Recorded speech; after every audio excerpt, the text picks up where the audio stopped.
పక్షుల కిలకిలారావాల శబ్దంతో కూడిన కాలింగ్ బెల్ అదే పనిగా మోగుతూ ఉండటంతో తెలివి వచ్చింది శిశిరకి. ఇంకా బద్ధకంగా మత్తుగా ఉండటంతో లేవాలనిపించక పక్కనే పడుకుని నిద్రపోతున్న చైతన్యని, చైతూ, చూడు ఎవరో కాలింగ్ బెల్ కొడుతున్నారు అంటూ చేత్తో తట్టింది. హేయ్, నువ్వే చూడు అంటూ తన చేతికి అందనంత దూరానికి జరిగి పడుకున్నాడు. దాంతో కోపమొచ్చిన శిశిర కాలింగ్ బెల్ సౌండ్ వినపడకుండా తలగడ చెవులకి అడ్డంగా పెట్టేసుకుని తను కూడా లేవకుండా పంతంగా పడుకుంది. మరో 2 సార్లు ఆ బెల్ మోగి మోగి ఆగిపోయి ఈసారి శిశిర సెల్ రింగ్ అవ్వడం మొదలైంది. హో గాడ్ అని విసుక్కుంటూనే తీసి చూసుకుంది. అందులో సర్వెంట్ మెయిడ్ కాలింగ్ అని రావడం చూసి చికాకు పడుతూనే ఆన్ చేసింది. అటునుంచి, ఏంటమ్మా ఎన్నిసార్లు బెల్లు కొట్టినా తలుపు తీయరు, ఎప్పుడు వచ్చినా ఉండరు విసుగ్గా అంది పనిమనిషి. ఇంత పొద్దున్నే, అది ఆదివారం రావాల్సిన అవసరం ఏంటి, కాసేపయ్యాక రావచ్చుగా అని శిశిర కూడా విసుక్కోవడంతో, పొద్దున ఏంటమ్మా 11 అవుతుంటే, మళ్ళీ మళ్ళీ అన్నిసార్లు రాలేను, ఇష్టమైతే చేయించుకోండి, లేకపోతే నా జీతం నాకు ఇయ్యండి, పని మానేస్తాను అని అటునుంచి గట్టిగా మాట్లాడేసరికి శిశిరకి కూడా కోపం వచ్చింది. మానేస్తే మానేయి అనేసేదే కానీ టక్కున గత 4-5 రోజులుగా సింక్ నిండా నిండిపోయిన అంట్ల గిన్నెలు, మాసిన బట్టలతో నిండిపోయిన బాల్కనీ గుర్తుకు వచ్చి బలవంతంగా లేచి వెళ్ళి తలుపు తీసి ఆ తర్వాత వాష్రూమ్కి వెళ్ళింది. పనిమనిషి చేసే శబ్దాలకు చైతన్య కూడా లేచేశాడు. ఫ్రెష్ అయి వచ్చి స్టవ్ మీద పాలు పెట్టి ఫ్రిడ్జ్లోంచి బ్రెడ్, బటర్ తీసుకుని హాల్లోకి వెళ్ళి కూర్చుంది శిశిర. చైతన్య కూడా బ్రష్ చేసుకుని అక్కడికి వచ్చి కూర్చున్నాడు. ఇద్దరూ బ్రెడ్ తింటూ సెల్ ఫోన్లలో మునిగిపోయారు. పనిమనిషి పని చేసుకుని వెళ్ళిపోయింది కూడా గ్రహించుకోలేదు. ఈలోగా ఘాటైన మాడు వాసన రావడంతో అప్పుడు గుర్తు వచ్చింది శిశిరకి పాలు స్టవ్ మీద పెట్టిన సంగతి. వెంటనే పరిగెత్తుకు వెళ్ళింది. స్టవ్ నిండా ఒలికిపోయిన పాలను, మాడిన గిన్నెను చూసి వాటిను తిట్టుకుని అలా ఎక్కడ వాటిని అక్కడే వదిలేసి బయటకు వచ్చేసింది. ఆ సంగతి కూడా గ్రహించలేదు చైతన్య. ఈలోగా ఎవరో ఫ్రెండ్స్ ఫోన్ చేసి మూవీ టికెట్స్ బుక్ చేశాం రమ్మనడంతో వెంటనే ఇద్దరూ రెడీ అయిపోయి డోర్ లాక్ చేసుకుని వెళ్ళిపోయారు. శిశిర, చైతన్యలకు వివాహమై ఇంచుమించు 1 ఏడాది కావస్తోంది. ఇద్దరూ మంచి చదువులే చదువుకుని ఉద్యోగాలు చేస్తున్నారు. ఇద్దరూ ఇంట్లో అతి గారంగా పెరిగినవారే. కావలసినట్లు ఉంటూ కావలసినది తింటూ వీకెండ్స్ పార్టీలతో ఫ్రెండ్స్తో ఎంజాయ్ చేయడమే వాళ్లకు తెలిసిన జీవితం. అయితే రోజులు ఎప్పుడూ ఒకేలా ఉండవు కదా. అవి నడుస్తూ తెలియని వాళ్లకి అన్నీ తెలియజెబుతూ జీవితంలో రకరకాల కోణాల్ని స్పృశింపజేస్తాయి. ఎప్పటిలాగే ఓ వీకెండ్ లేట్ నైట్ పార్టీలో ఎంజాయ్ చేసి వచ్చి పడుకున్నారిద్దరూ. మరి అక్కడి ఫుడ్లో తేడా వచ్చిందో ఏమో కానీ తెల్లారేసరికి ఇద్దరికీ వాంతులు, విరోచనాలు పట్టుకున్నాయి. అవి అంతకంతకు పెరిగి ఇద్దరూ హాస్పిటల్లో అడ్మిట్ కావాల్సి వచ్చింది. విషయం తెలిసి ఇద్దరి తల్లిదండ్రులు వెంటనే బయలుదేరి వచ్చేశారు. హాస్పిటల్ నుంచి డిశ్చార్జ్ అయ్యి ఇంటికి వచ్చాక తండ్రులు ఇద్దరూ వెళ్ళిపోయి తల్లులు ఉన్నారు. ఇంటి నిండా ఎక్కడికక్కడ మోపుల్లా ఉన్న మాసిన బట్టలు, అట్టలు కట్టేసి బంకలా అంటుకుపోతున్న స్టవ్వు, వంటగది, దుమ్ము ధూళితో ఉన్న గదులు, పాకుడు పట్టి జారిపోతూ కంపు కొట్టేస్తున్న బాత్రూంల మీద పడింది వాళ్ళిద్దరి దృష్టి. వెంటనే ఇద్దరూ కొంగు బిగించి పనిమనిషి సాయం తీసుకుని ఆ ఇంటిని అంతటినీ ప్రక్షాళన చేసే పనిలో పడ్డారు. అలా చేస్తూ చేస్తూ ఒకానొక సమయంలో విసుగు వచ్చిన చైతన్య తల్లి, ఏంటమ్మా శిశిరా, ఇలాగా ఇంటిని ఉంచుకునేది, శుభ్రం చేసుకోవద్దు అంటూ మందలించింది కోడల్ని. ఆ మాటల్ని కోడలు పట్టించుకున్నా పట్టించుకోకపోయినా కోడలి తల్లి మాత్రం వెంటనే పట్టించుకుని, అంత చదువుకుని ఉద్యోగం చేస్తూ అంత సంపాదిస్తున్నది ఇల్లు శుభ్రం చేసుకోవడానికా వదినగారు? అయినా మీ అబ్బాయి ఆఫీస్ నుంచి మా పిల్లకంటే 1 గంట ముందే వచ్చి 1 గంట ఆలస్యంగా వెళ్తాడట కదా, తను చెయ్యొచ్చు కదా అంటూ సాగదీసింది. భలే చెప్తున్నారు. మావాడు మా ఇంట్లో లేక పుట్టిన ఏకైక మగపిల్లాడు, మా వంశోద్ధారకుడు. మంచినీళ్లు కూడా చేతికి అందిస్తాం. అటువంటిది పెళ్ళయ్యాక కాఫీ నేనే కలుపుకుని తాగుతున్నానమ్మా అని ఫోన్ చేసి చెబుతూ ఉంటే కడుపు తరుక్కుపోతోంది అని అప్పటికప్పుడే చెమర్చిన కళ్ళను తుడుచుకుంటూ ఎంతో బాధగా చెప్పింది చైతన్య తల్లి. మా పిల్లని మేమే గాలికి పెంచలేదు, మీరింకా మంచినీళ్లు చేతికి ఇచ్చేవారేమో. నేనైతే చేతులు కందిపోతాయని నేనే తాగించి తినిపించేదాన్ని. అలాంటిది మొన్నోసారి ఫోన్ చేసి దోశలు వేస్తుంటే చెయ్యి కాలిందమ్మా అంటూ చెప్పేసరికి నా గుండె కోసేసినంత పనయింది. ఏ స్విగ్గీలోనూ ఆర్డర్ పెట్టుకోక అంత ఉద్యోగం చేస్తూ కూడా దోశలు పోసుకుంటూ చేతులు కాల్చుకోవాల్సిన కర్మ నీకేంటే అంటూ రోజల్లా తిడుతూనే ఉన్నాను తెలుసా అంటూ శిశిర తల్లి ఒకంత ఎక్కువ చేసి చెప్పింది. మరి అదీ సంగతి. ఆడపిల్లకి కాస్త పనీపాట నేర్పక ఇలా పెంచబట్టే ఈ కొంప ఇలా తగలడింది అంటూ శృతి మించి నోరు పారేసుకుంది చైతన్య తల్లి. ఇక అంతే. ఏమిటి వదినగారు, నా పెంపకాన్నే ఎత్తి చూపుతున్నారు? చదువుకునే రోజుల్లోనే మీ కూతురు ఎవడితోనో లేచిపోయింది అన్న విషయం మాకు తెలీదనుకోకండి. మరి మీ పెంపకాన్ని ఏమనుకోవాలి? అన్నీ తెలిసి ఈ సంబంధం కలుపుకున్నందుకు మా చెప్పుతో మేమే కొట్టుకోవాలి అనేసింది శిశిర తల్లి. దాంతో చైతన్య తల్లి, ఎప్పుడో 10 ఏళ్ల క్రితం జరిగిన దాన్ని ఇప్పుడు తోడుతున్నారు. అలా చూసుకుంటే మీ శిశిరకి మావాడికన్నా ముందే ఎంగేజ్మెంట్ అయిందని, వాడితో కొన్నాళ్ళు తిరిగిందని, అక్కడ వ్యవహారం చెడి మా దగ్గరికి వచ్చారని తెలిసి మరీ చేసుకున్నాం. అందుకు మాకీ శాస్తి జరగాల్సిందే అంటూ తోక తొక్కిన త్రాచల్లే లేచింది. ఇలా ఇద్దరూ శృతి మించిపోతూ ఉండటంతో అటు చైతన్య శిశిర కూడా అంత నీరసంలోనూ లేచి వచ్చి ఎవరి తల్లిని వాళ్ళు చెరో గదిలోకి లాక్కుపోయారు. ఇక అప్పటినుంచి ఆ ఇద్దరి తల్లుల మధ్య మాటల యుద్ధం మొదలైంది. అది రోజురోజుకి పెరిగిపోతూనే ఉంది. బాబు చైతన్య, కొంచెం అదందుకో ఇదందుకో అంటూ అతని తల్లి చూస్తూ ఉండగా పని చెబుతూ శిశిర తల్లి రెచ్చగొడుతూ ఉంటే దానికి ప్రతీకారంగా, అమ్మా శిశిరా, కాస్త ఈ కూర తరిగి పెట్టమ్మా, కాఫీ కలుపమ్మా అంటూ చైతన్య తల్లి కోడలికి వాళ్ళ అమ్మ చూస్తూ ఉండగా పనులు చెప్పి కక్ష తీర్చుకుంటూ ఉండేవారు. ఒకరోజు ఏదో ఆఫీస్ వర్క్ సీరియస్గా చేసుకుంటూ ఉన్న చైతన్య దగ్గరికి శిశిర తల్లి వచ్చి, బాబు చైతూ, పొద్దున్న పని మనిషి రాలేదు, కాస్త వాషింగ్ మిషన్లో బట్టలు వేసేయి అని చెప్పింది.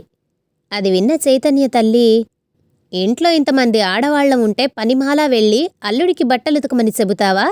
నువ్వసలు ఆడదానివేనా అంటూ శివాలెత్తేసింది. అసలే కొద్ది రోజులు లీవ్లో ఉండిపోవడంతో ఆఫీస్ వర్క్ ఎక్కువై చికాకులో ఉన్నాడేమో. చైతన్యకి కూడా అత్తగారి ధోరణి కోపాన్ని తెచ్చిపెట్టింది. సర్లే, పెద్దవాళ్ళు ఏమైనా అంటే శిశిర ఫీల్ అవుతుందని ఊరుకుంటూ ఉంటే, మీరు చాలా ఎక్కువ చేస్తున్నారాంటీ. ఇక మీదట ఏ పనులు చెప్పాలనుకున్నా మీ అమ్మాయికే చెప్పండి, నాకు కాదు అంటూ చాలా సీరియస్గా చెప్పేశాడు. ఎప్పుడూ ఎదురు మాట్లాడని అల్లుడు అలా అనేసరికి ఒక్కసారి తెల్లబోయింది శిశిర తల్లి. అది అలా బుద్ధి వచ్చేటట్టు గడ్డిపెట్టు అంది ఆనందంగా చైతన్య తల్లి. ఏంటాంటీ, మా అమ్మని పట్టుకుని అలా అంటున్నారు? ఏం, మీరు నాకు పని చెప్పగాలేంది మీ అబ్బాయికి మా అమ్మ చెప్తే మీకు రోషం వచ్చిందా? అప్పటి వరకు వేరే గదిలో ఉన్న శిశిర వచ్చి విసురుగా అంది. అదేమిటి, మీ అమ్మకు లేకపోతే పోయే, నీక్కూడా లేదా నువ్వు కట్టుకున్న మొగుడి మీద గౌరవం? వాణ్ణి చులకనగా చూస్తూ ఉంటే మందలించాల్సింది పోయి మీ అమ్మను వెనకేసుకువస్తావా అంటూ కోడలి మీద విరుచుకుపడింది చైతన్య తల్లి.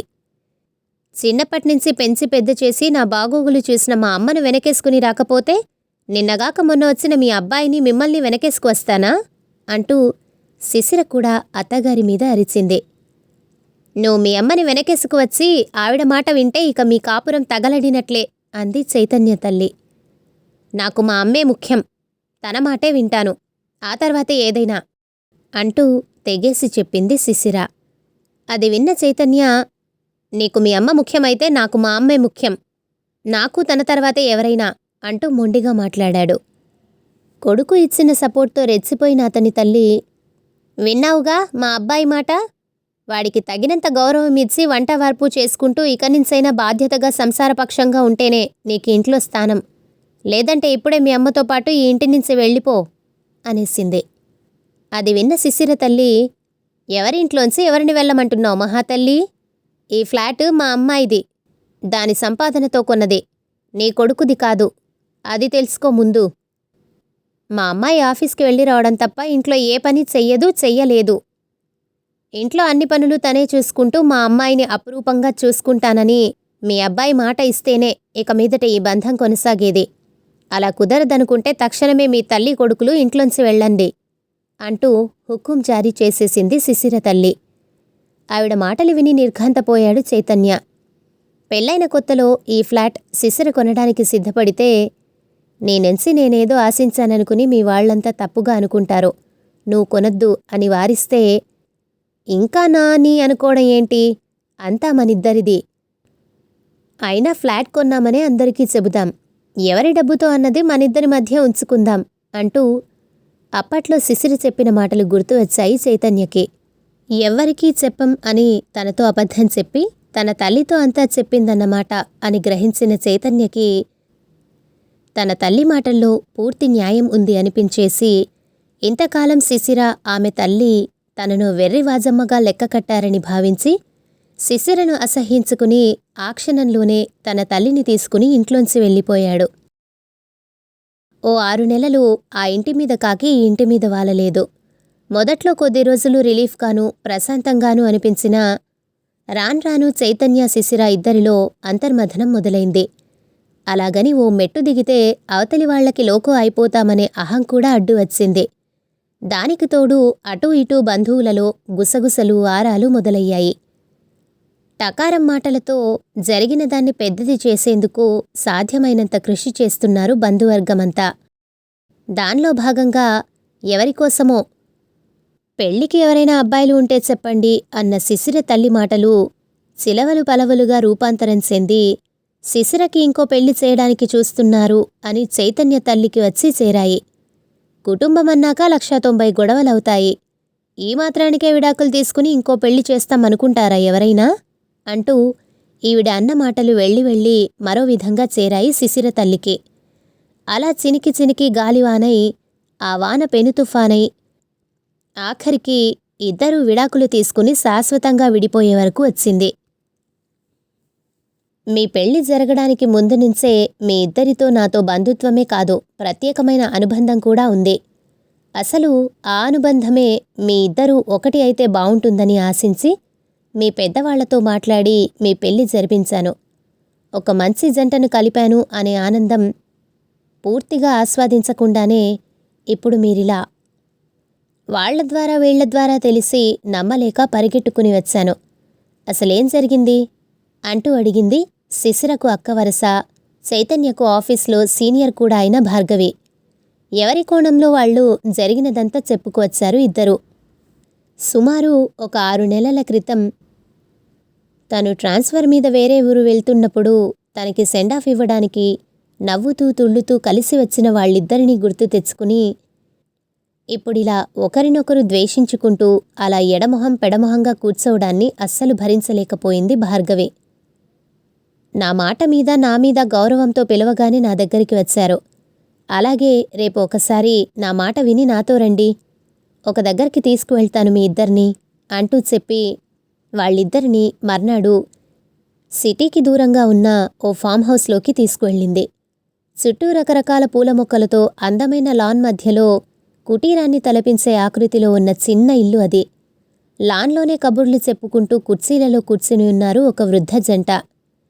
రండి రండి, మీకోసమే చూస్తున్నాం అంటూ వీళ్లని నవ్వుతూ ఆహ్వానించారు. చుట్టూ ఆ పరిసరాలు చూడగానే ఆకట్టుకునేలా ఉన్న ఆ వృద్ధ జంటని చూసిన శిశిర చైతన్యల మనస్సులు ఒక్కసారిగా ప్రశాంతంగా అయిపోయాయి. కాసేపు అక్కడే కూర్చుని మాట్లాడుకున్న తర్వాత లోపలికి వెళ్లారంతా.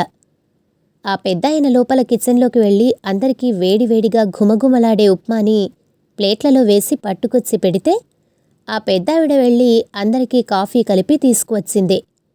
అయ్యో, మీ ఇద్దరికీ ఎందుకండి శ్రమ, నేను తెస్తాను అంటూ లేవబోతున్న భార్గవిని ఆ పెద్దావిడ, ఇందులో మాకు ఎటువంటి శ్రమ లేదు, నువ్వు మొహమాట పడకుండా కూర్చొని తిను అంటూ కూర్చోబెట్టేసింది. అప్పుడే కాదు, ఆ తర్వాత లంచ్, ఆ తర్వాత గార్డెనింగ్ అన్నీ కూడా ఇద్దరూ కలిసి అసలు ఏమాత్రం శ్రమ లేకుండా ఓ క్రమపద్ధతిలో ఓ అండర్స్టాండింగ్తో చేసుకుపోవడం చూసి చైతన్యకి శిశిరకి ఆశ్చర్యం వేసింది.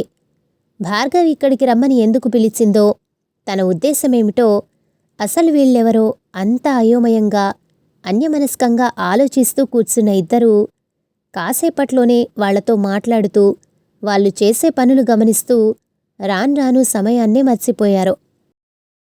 ఆ రాత్రి ఆరుబయట కూర్చుని శిశిర, చైతన్యలకి వీళ్ళిద్దరూ రిటైర్డ్ ప్రొఫెసర్స్. ఒకప్పుడు నేను వీళ్ల స్టూడెంట్ని.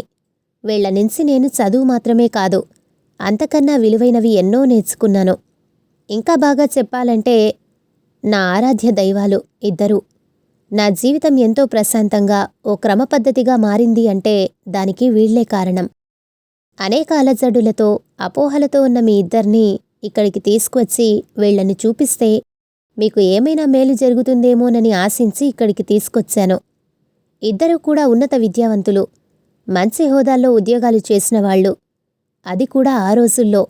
ఆడపిల్లలని ప్రాథమిక విద్యే చదివించని ఆ రోజుల్లో నేనింత చదువుకుని ఉద్యోగం చేస్తూ కూడా ఇంటి పని, వంట పని చెయ్యాలా అని ఆవిడ అనుకున్నా.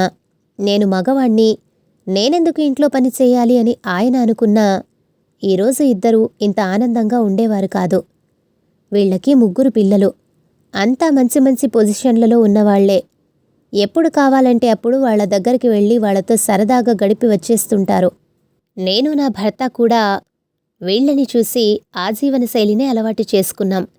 ఇప్పుడు మీ విషయాన్ని తీసుకుంటే మీ ఇద్దరి అవగాహన లోపం, మీ పెద్దవాళ్ల తొందరపాటు తప్ప మీరిద్దరూ విడిపోయేంత భయంకర పరిస్థితులు మీ మధ్య లేవు. అతిగారం, శృతిమించిన మీ పేరెంట్స్ కేరింగ్తో కష్టపడే తత్వం మీలో లేకుండా పోయింది. పెళ్లి చేసుకుని విడిగా కాపురం పెట్టాక ప్రతి కుటుంబంలోనూ ఉండే రోజువారీ పనిపాటలు, అవసరాలు, భార్యాభర్తలుగా చేసుకోవాల్సిన సర్దుబాట్ల గురించి అస్సలు అవగాహన లేకపోవడం వలన అతి చిన్న విషయాలే ఈరోజు మీ వివాహాన్ని విచ్ఛిన్నం చేసుకునే పరిస్థితికి తీసుకువచ్చాయి. పిల్లలు ఆనందంగా ఒకరికొకరుగా బతకాలని కాక ఏది ఎలా పోయినా పని చేయకుండా కూర్చుంటే చాలనుకునే మీ అమ్మానాన్నల అతి ప్రేమ, అహంకారం అగ్నికి ఆజ్యం పోశాయి.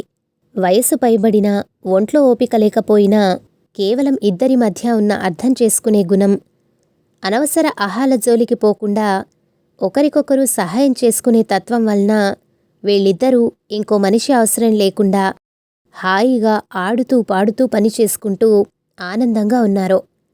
ఆ రోజులు వేరు, ఆ తరం వేరు, నిజమే. పూర్తిగా వాళ్లలాగా ఉండకపోయినా కాస్తైనా వీళ్లను చూసి నేర్చుకుని ఏ విధంగా విడిపోవాలి అని కాకుండా ఏ విధంగా కలిసి ఆనందంగా జీవించాలి అనే దిశగా మీరిద్దరూ అడుగులు వేస్తే మంచిదని నా అభిప్రాయం అంటూ నెమ్మదిగా చెప్పింది భార్గవి. ఆ మర్నాడు ఉదయమే శిశిర, చైతన్యలు ఇద్దరూ దూరంగా పూలముక్కల మధ్య కూర్చుని మాట్లాడుకుంటూ ఉండడం చూసి మంచి మార్పుకి పునాదులు పడుతున్నాయన్నమాట అనుకుని సంతోషించింది. కథ సమాప్తం.